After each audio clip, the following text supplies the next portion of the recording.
What's up, everyone? Arctic here, bringing you guys a brand new Running Ranked episode. This is Season 6, episode number 13. Picking up on some Gondola and this special events playlist, rocking my Gnasher and the Hammerburst. Funny thing about the Hammerburst is it's probably my most dominant rifle in terms of KD spread. I think the Lancer is or you know what? The Marksman might actually be above the Lancer. If I go back and probably look at some of my videos, I need to check the statistics for the weapons. I haven't done that yet. But I feel like, anyway, that the Marksman might be ahead of the Lancer just because I'm typically playing back and I don't really engage that much. So this video I want to kind of talk about basically what you guys suggested for some of the initial test settings. I hope you guys have been posting on the forums and tweeting Gal Test to provide feedback on this playlist. But like I said, I just want to run down some of the things that you guys talked about. There's a 1v1 right here that I want to elaborate on a little bit. Now, I lost this 1v1. I specifically remember it.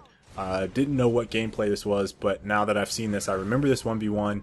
And right here, I thought that guy moved up, and he actually didn't. So I was trying to up A him basically around the wall. I used to do that a lot on Gears 3. And one of the things that's throwing me off right now is the sound in this game. It's so buggy. Skyless and I kind of talked about it, and I thought he moved up, but he didn't. So I just wanted to touch on that. I'm probably going to have a separate video talking about audio in this game because it's really irritating to me as of right now. Anyway, getting back to what I wanted to talk about with this video, just kind of hitting on some of the things that you guys talked about in episode 12. With the loadout system, with this test server playlist, and there's two things that I really noticed a lot. One is that a lot of you guys like this classic loadout and you feel like it feels good. There's also a very small percentage of people that feel like either the rifles need buffed or the system doesn't really work in this game. And if you look at the statistics for, or not the statistics, the damage values rather, for Gears of War 3 and the times that you down people, they're all pretty much stronger for the rifles than in Gears Judgment, especially with the active damage boost. I'm not really sure how that comparison can be made.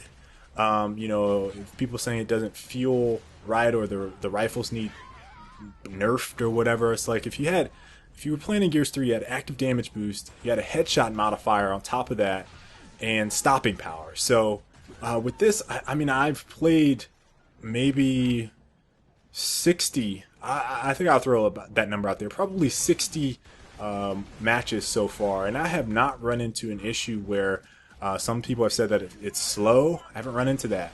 I haven't run into situations where I haven't been able to move around because there's no stopping power, and it's really easy to move around.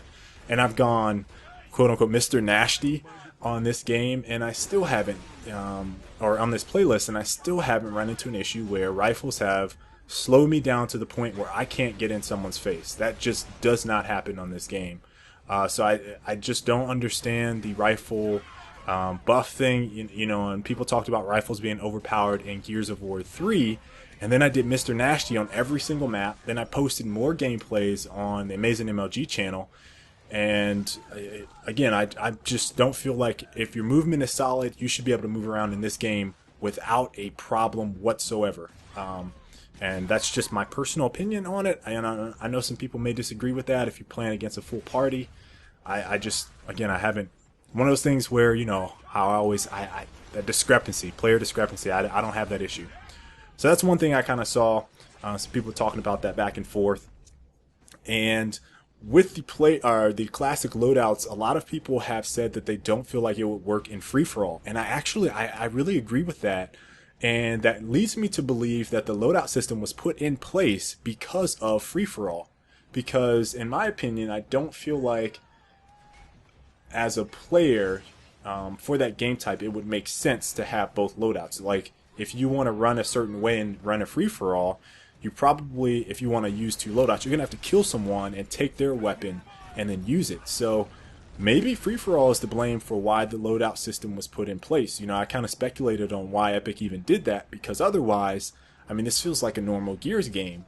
You take away you know, the loadout system and I guess the spawning grenades, and this basically feels like Gears of War 3 with no stopping power with this playlist. So I don't know, I kind of speculate on that. I agree with you guys that free for all would not work. And the other thing I kind of saw was King of the Hill. You know, I started to see this comment kind of pop up. I've seen it here and there. A lot of people don't like domination, and that's a tough one. You guys know I absolutely love King of the Hill and Annex, whatever, from Gears of War 3. I loved it on Gears of War 2 Annex. It's all I played, and on Gears of War 3, when I played it at a competitive level, I started to dislike King of the Hill and Annex in general. And there was a couple of reasons why. First off, in King of the Hill, you don't have to actually stand in the hill. I think that's an issue. They had it right, I think, on Gears of War 2 and that version of King of the Hill, but for whatever reason in Gears of War 3 they adopted the Annex style where you could cap it and you didn't have to stand in. So then what would end up happening is, because you didn't have to stand in the hill, teams would end up setting up around the hill, and then they were almost impossible to break. So I'm really at odds with bringing in, especially if you're spawning with the grenades, maybe that will help you break the hill, but at the same time, if the other team's picking up ammo boxes, they have 2 nades, I don't really want to try to break a hill with a team that has 10 grenades. I'm throwing out a you know, an irrational number there, but I just really don't want to break hills on this game. I like domination. I like that it's spread out.